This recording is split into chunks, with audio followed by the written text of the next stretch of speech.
Hey everybody, it's Jane. I'm back with another long form video. Maybe you've seen, but I've been having a lot of fun making the YouTube shorts. They're really quick to make, and I think it's kind of a fun format to work in. So I haven't worked on a long form video in a while. I also haven't been going through as many magazines and stuff. But today we're gonna do another show and tell kind of video. I'm gonna show you some of my favorite covers and comics in general in my collection that I've gotten over the years, and I'm gonna tell you all the little stories behind them if I've got a good one. Some of them you'll just see are just kind of cool, but I'll start out here with a big one, and this is kind of like my origin in comics, pretty much. So let's take this out and then reveal the gold. Yeah, you didn't know I had a McFarlane, did you? um, now you'll see. I'll show you. This one is beat up to all hell. There's a little thing down here too in the back, which I should probably go and fix after this. But yeah, these were some of the comics. I also got issue 3 of this Ultimate Marvel team up, but we've got ASM 328 here also, which I believe this is the last Todd McFarlane cover that he did for ASM before everything else happened, or maybe that's when he did the Spider-Man self-titled series. I'm not sure exactly off the top of my head, but the year is 2003 or 2004 or so. I'd have to double check exactly, but I remember wanting to go to a comic shop. Now, the two big movies at the time, right, were Ang Lee's Hulk and the Tobey Maguire Spider-Man film. So when I got to go to the comic store, my parents took me. My mother was there. And I said to the clerk there, I was like, hey, do you have any comics where Spider-Man and the Hulk are together? And they were like, oh, yeah, we got a few. So I did read these a ton as a kid. Now, I got a comic book before that. Maybe I'll tell you what that is one day. I've excluded it from today. But this was the first time me, like, going into a shop and, like, asking for something specifically or, like, looking for two different characters. Like, this was my idea, I guess you could say. I was about 8 years old at the time, maybe 9 or 10, depending on exactly when I went to go get these. It's a little blurry, but you can see. So we'll look at ASM here. Now, I was always really fascinated with this because the art style is so different. Even at the time, I was just like, wow, what the heck? So, Spider-Man, very, very muscular, the huge eyes, the really strong jaw that he tends to have. If you've ever seen some of those interior pages where like his head is like huge and it's like that. But the Hulk, Todd McFarlane, known for a lot of the Hulk covers. Didn't know that at the time I got this and for years afterwards, but really this monstrous figure. I mean, it's so dynamic looking and cool. I mean, I remember I would look at this like all the time as a kid. The messed up corner box is cool. Just this big figure. He looks so heavy, and Spider-Man is just like manhandling him. I mean, it's pretty cool and dynamic. A very, very, very cool cover. I do not remember what the story is in this one. I'd have to go back and look. I've got Marvel Unlimited, so I will. A lot of these I won't be taking out of the bags and boards. They're already in bad shape, so it kind of wouldn't matter if I did. But, well, I'm going to leave most of these just in the covers. But I do have a few I want to show you some of the interiors of. Now, Marvel Team Up, this was great. This was before I got to read Ultimate Spider-Man. That came a few years later. Possibly because I had read this, because this is by Mr. Brian Michael Bendis. And I remember this was just really fun and really approachable. From what I recall, the story in this, like Spider-Man meets the Hulk for the first time, like it's the first time in the Ultimate Universe that they had met each other. Kind of like how now we have Absolute Batman meeting everybody for the first time. But for this, it was Spider-Man and the Hulk, and they do fight, but I think they team up at the end to beat somebody in issue 3. I don't have an issue 1 of this, and as far as I can recall, I never did. I guess they just didn't have that at the store that day, because I totally would have. But I was a little kid, so maybe it didn't totally matter. But still, we'll take a look at this one too. Also beat up to hell, just from being read that much. But look at this spine! Oh my god. Jeez. God, what was I doing? I was probably just storing these around my bedroom and just no thought put into it. But yeah, these two, I'll always remember these, and I want to hang on to them for as long as I can, because these were my first like comics that I bought at the shop. And they're just so tied to the time, asking for Spider-Man and the Hulk together. So I really think that's a lot of fun and just kind of a cute memory. So just wanted to show you two of those. While we're in the Spider-Man universe, I just wanted to show this. This is from the more modern side of things. But Peter Porker, Spectacular Spider-Ham. I'm a big fan of Spider-Ham, especially after Into the Spider-Verse, where he's played by John Mulaney. That was a lot of fun, and this was around that time, as I recall. This was an early series I got from a local comic shop when I was reading stuff again pre-COVID.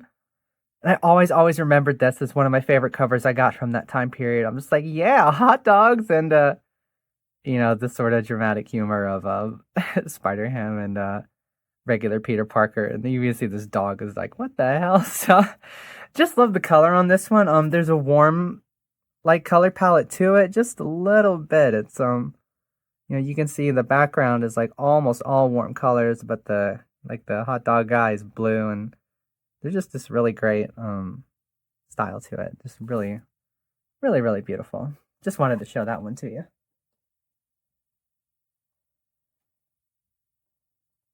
Now, one more cool book I have from Spider-Man World for you is, Web of Spider-Man #1. Now, I'm a big fan of the black suit. I think it's probably my favorite look Spider-Man's ever had.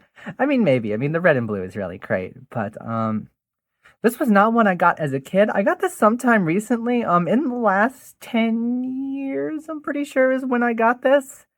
And I remember going through my long box for this video, and I was like, oh, I've always wanted a Web of #1. I already had one, so sometimes nice things like that happen. And this one's actually in like pretty decent shape overall. I pulled the price sticker off of this one because sometimes I keep those on, sometimes I don't because I don't want to just pick at the bag and ruin the bag. But I got this for $10 apparently, so pretty good for me, I think. But this is probably the ultimate black suit cover to me. It's by Charles Vess.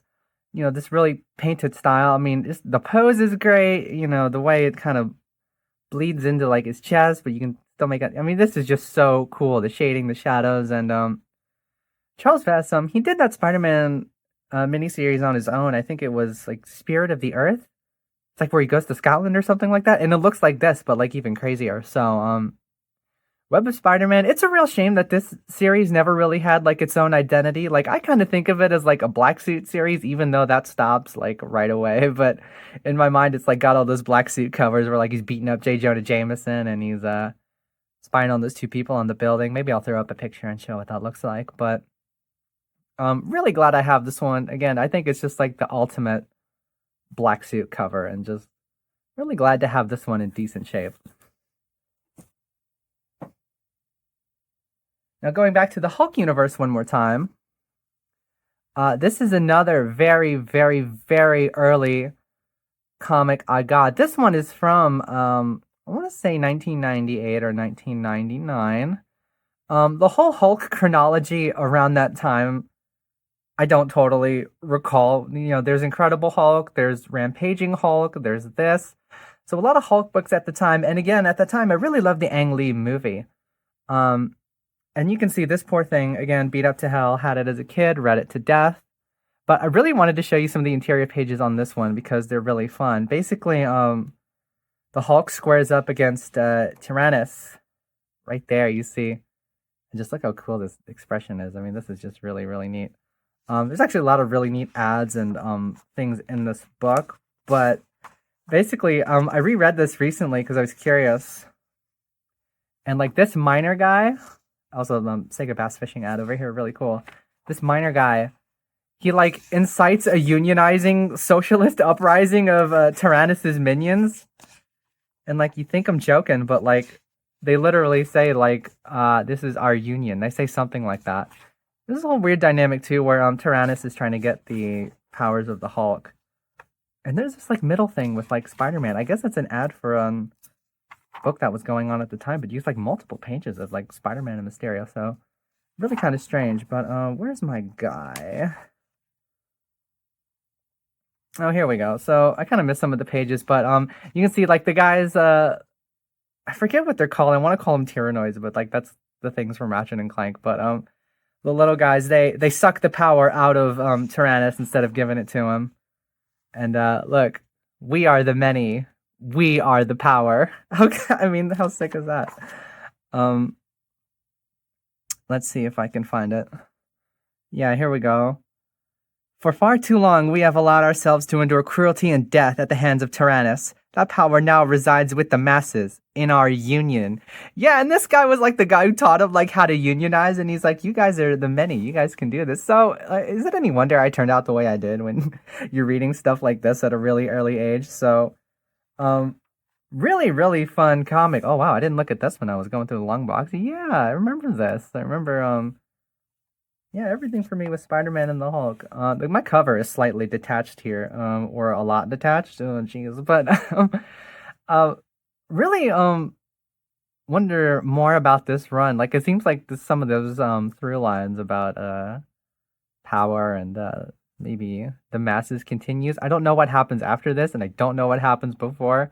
But what a great single issue to get! And really, Tyrannus, I think, is one of the coolest Hulk villains. He's one of the only guys who's really like just kind of can square up with him decently, evenly. At least that's what I got out of him. So, Hulk number 10. Really, really cool. Let's take a break from Marvel for a little bit. I wanted to show you these because I pulled these out and I was so excited to see this again. This is Renato Jones, The 1%. This is the first series. I did a second one, but it's by I don't know how you say the first name, but we'll go with Kyle Andrews, Kyle Andrews. Not totally sure, but I got this one when it was new-ish. I can't quite place the year. I want to say 2015 or so, maybe before. Kind of want to open one and to double check. Let's do that real quick, shall we? Wow, I haven't opened this tape in 10 years, and boy, it feels like it. I need to start using painter's tape. Okay, yeah, there we go. So May 2016. So something like that. And I always remembered this cover. I was like, this is so cool. And I remember like I went to the local comic store that day, not the one I go to now, but pretty notable one. Oh, this one's nice and clean. You know, I just love the color yellow. But I remember just I went there and I asked, like, do you have anything that's like cool, new, but like not superhero stuff? And they were like, yeah, take a look over here. And I think it was like the Image Comics like section, I want to say, but I remember this stood out to me for like the really cool graphic design, and I still remember this dude's catchphrase, you know, choke on this. I mean, it's just so cool. But the thing I always remember about this book is this one, number 2. And I swear to God, I'm not making it up, but like he basically goes to like Epstein's island and like shoots up everybody and like saves the kids. And you see the kids at the end, they're like, hooray. I don't think I can even show like on YouTube, like, because I remember it's pretty violent. Like he shoots the crap out of this guy. He shoots some other old guys that are like sexually abusing kids, and like that's the first half of the book is just how horrible it is. But it's like he really does basically do that and like save the kids, and that's what I remember about this. I was just like, wow, he's really cool for a hero. Could use some of that sometimes in the real world. I'm a parody account or whatever. So really wanted to show Renato Jones. I don't know what happens after this. I only have these 2 issues, at least as far as I found through my long boxes. But I did a collection of this. There's season 1 and then season 2. And I'd really like to know what happens afterwards and find out more. It's always been on my list. All right, a little more Marvel. Now, hear me out. I will explain why I'm showing 3 books. We've got Iron Man 282. And we've got War Machine, and I can't show all 3, but I wanted to show this cover too, because this is what most of the covers for this series look like. It's basically Dark Reign War Machine, but I think the series is just called War Machine. All right, so what's the deal with this? Well, I was 13 when the first Iron Man movie with Robert Downey Jr. came out, and there was a lot of excitement about War Machine. You know, you remember that scene in the movie, you know, pretty famous or infamous, you know, next time, baby. with Terrence Howard, and then that never quite happened that way. But and I remember too, I gotta pull it up because there's no scene like it in the movie Iron Man 2, but there was like a Comic-Con teaser with War Machine where you saw him, kind of shooting stuff and having like the wrist gun and cool stuff like that. But anyway, at that time, I was really, really excited about War Machine. I thought he was really cool, and I thought the movie Iron Man was really great. How could you not at that age, especially? I mean, it is really cool, and I still think pretty well of it, and Iron Man 2. Those action scenes are really good in Iron Man 2. But anyway, so I was really into War Machine. Now, no idea what price I picked this up at. You would think in all the fervor of Iron Man 2 and the hype that maybe I paid a decent penny for it, but I have no idea. It goes for a little bit these days. But this is the first appearance of War Machine. Like, it really is, as far as I know.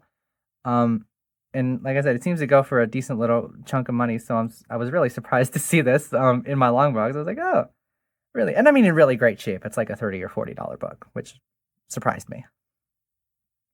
But yeah, I was really into War Machine. I was like, oh, he's like black and he's gray and he's got like ballistic weapons. That's way, way cooler. And that's something you can see here on this series. And I remember I have most of this series. Now, this is like the Dark Reign era of Marvel, where, there were the Dark Avengers and Norman Osborn was in charge and all this crazy. There's a lot of crazy stuff that happened. I've never read like every single tie-in book in that event, but I read a lot of it and it was very good. But this series, I got this variant cover too. I think it's a wraparound. Not that I can show you in the bag, but love this cover art. And just to tell you about the time period, this artwork was like the wallpaper on my PS3 for a long time. So really just thought War Machine was super cool. Now, don't quite remember what happens in Iron Man 282, but I remember this. I remember I brought like issue 1, 2, 3, 4, 5, 6, 7, 8, 9. Like I brought the whole thing home, however long it was. It might have been 10 or 11, but I brought the whole thing home from a convention and I read through them and I was like, what the hell is going on in this? I was so confused. I was really not up to date on like what was going on in the Marvel universe and who some of the characters were. And these covers are super cool, and the artwork in the interiors changes a lot. So I really felt like, I mean, it sounds funny, and maybe I'll reread this and see what I think now that I'm older. But this series, I remember like this is my first time like being disappointed with a comic. I was like, what the hell's going on? And like there were some good action scenes with like War Machine shooting up stuff and like flying around, and Rhodey was being cool. But like really, I remember this was like very complicated and hard to follow, and the art changed a lot on the inside. That's what I remember about it. But I still do like War Machine. I don't know if he's had another solo series after this. He probably hasn't. I just don't know.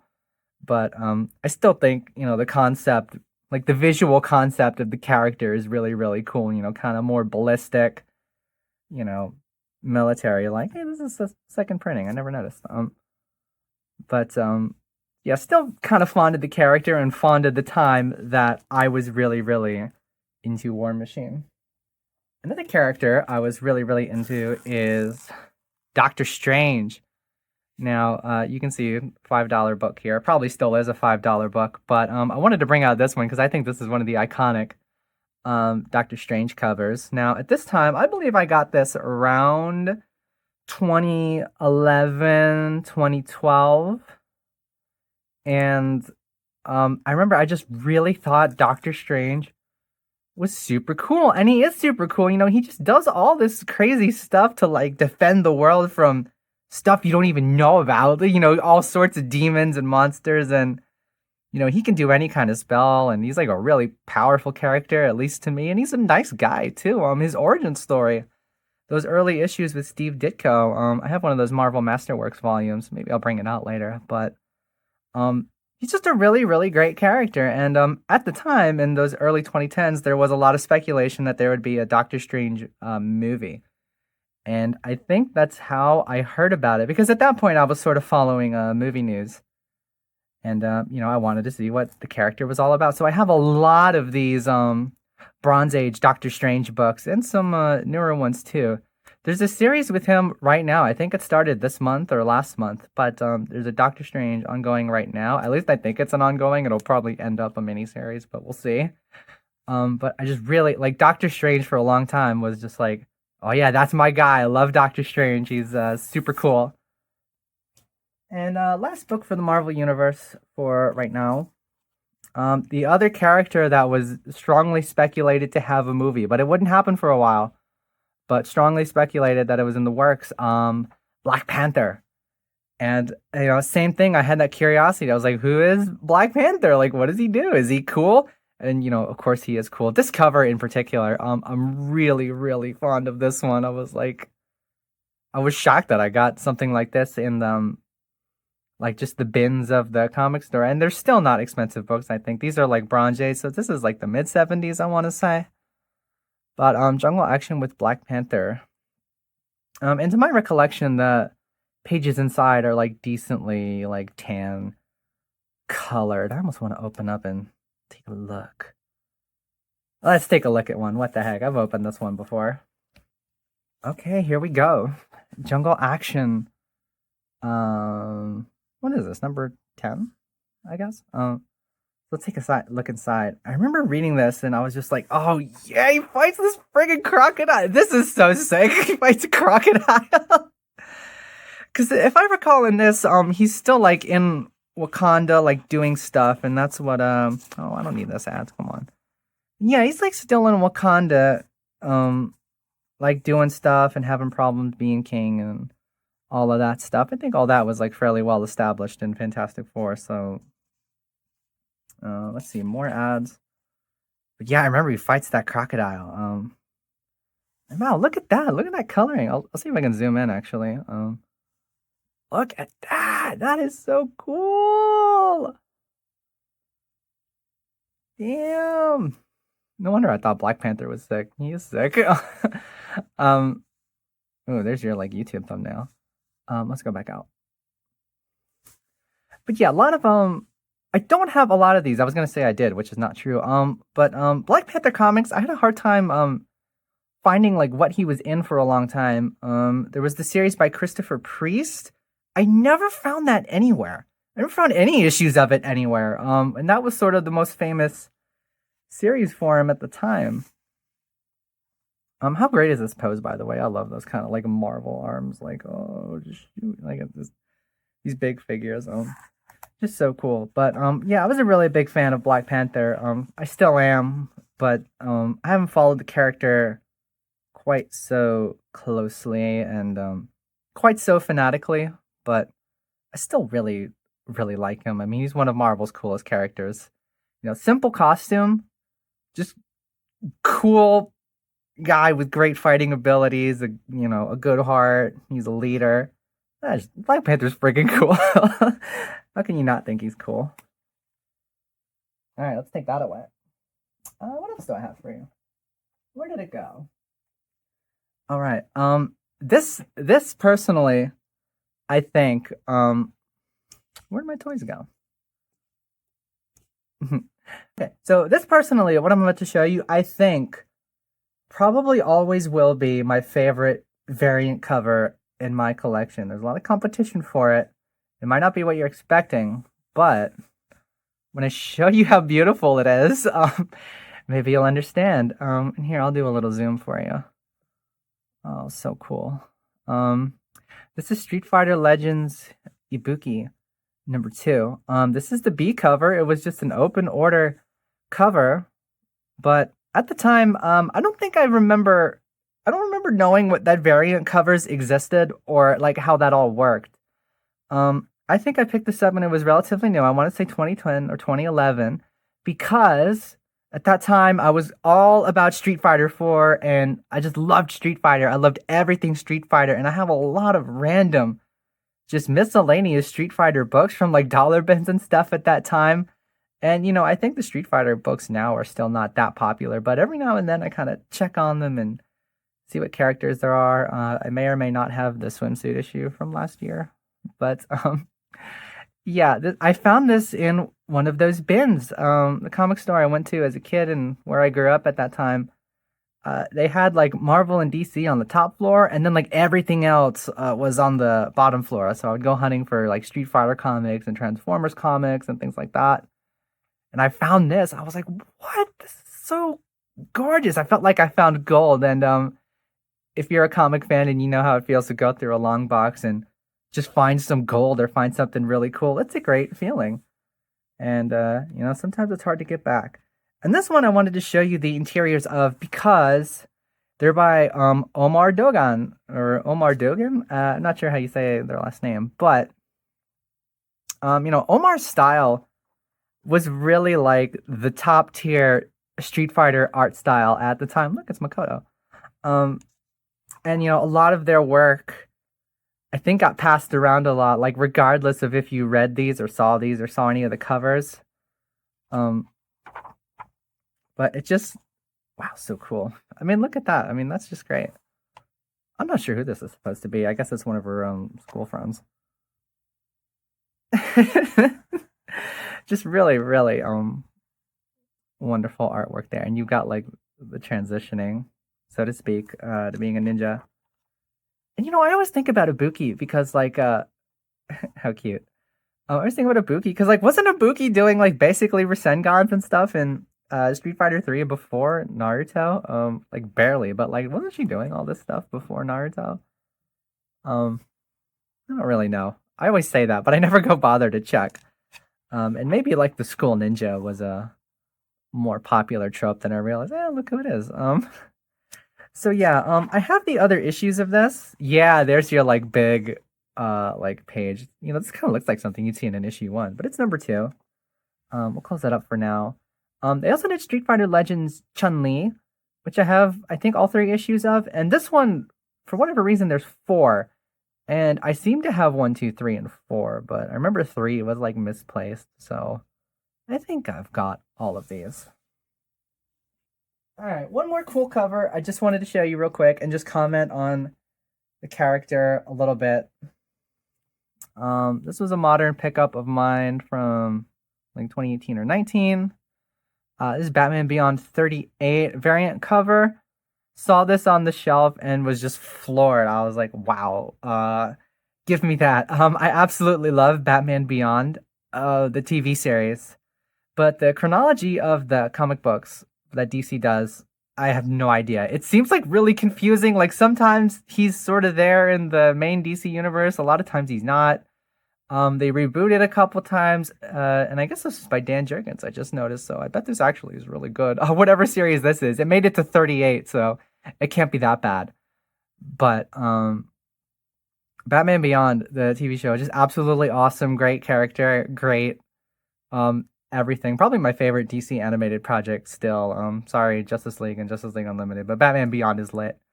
I'm just gonna say it. So, I remember reading this at the time and having no idea what was going on, but I always remembered this cover, and I found it again in the long box. I was like, oh shoot. I don't have a lot of DC comics. That's starting to change, but those are one of the only DC comics I actually have. Let's end on our Web of Spider-Man. I think that would be fun. And let's do a little zoom for you. I gotta do this more often. This is cool. But yeah, those were some of my early experiences with comics, just some of my favorite stuff that I have, and I really wanted to share that with you. Come on, Dragon Knight, get it together. But I really wanted to share some of that with you. So, yeah, another big show and tell episode. Let me know if you liked this one, and we'll do some more. I have more stuff of note and to comment on in the video. And if you like the long form videos or the shorts, let me know about that too, because some of my friends really like the shorts. Some of my friends really like to sit back and watch these and watch me talk about these. So, really had a great time showing you guys some of my childhood, some of my comic reading experiences, and, always go through stuff, find new things, and, read them for yourself, collect them for yourself. Always make this hobby yours, and you'll have lots of fun stories and experiences to share with other people in the comic community. All right, that's going to do it for me for now. I'll see you all around again. Please like and please leave a comment. I love when you guys leave comments. It makes me so happy to see what you think and what you liked. Some of you have left some really, really nice ones on my recent long form videos. So I can't thank you enough, especially if you watch the whole thing, maybe with dinner or a snack. So thank you so, so much. It's an honor to be a part of your day. All right, I'll see you guys next time. Thanks for joining me.